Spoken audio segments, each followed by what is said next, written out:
Lung Dame.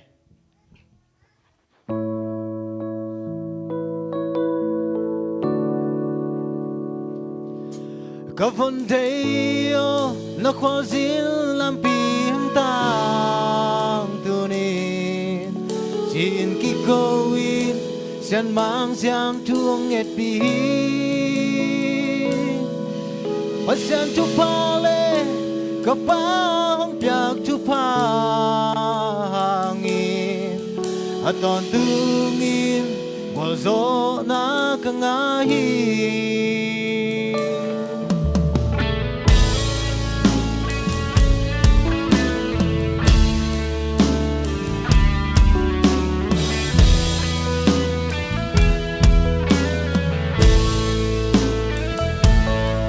Simlay tunga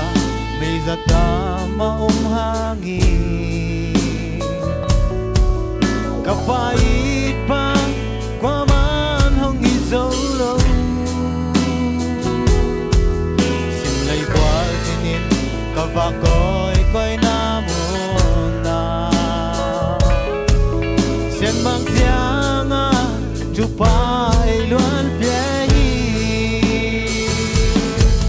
Kapondeo na kwazil ang pintang tunin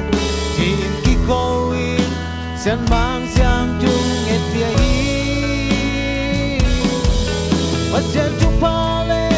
kapang piyak tupang hangin At on tungin wazo na kangahin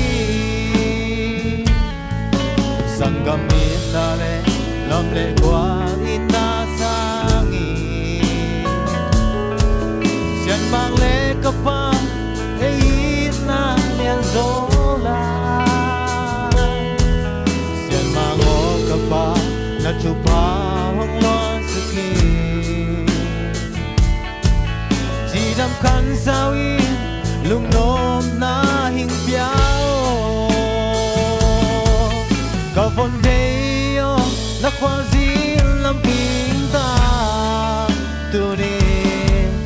Chin kikawin siyan mang siyang tuwang et piyahin Pasyan tupale kapang piyak tupang hangin At on tungin wazo na kangahin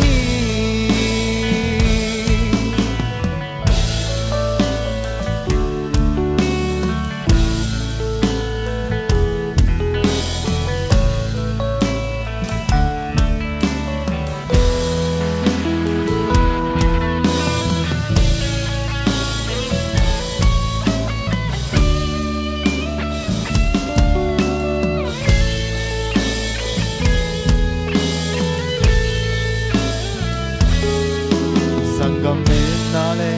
lamle kwa inasangin Siyan mang le kapang hongin na liang zola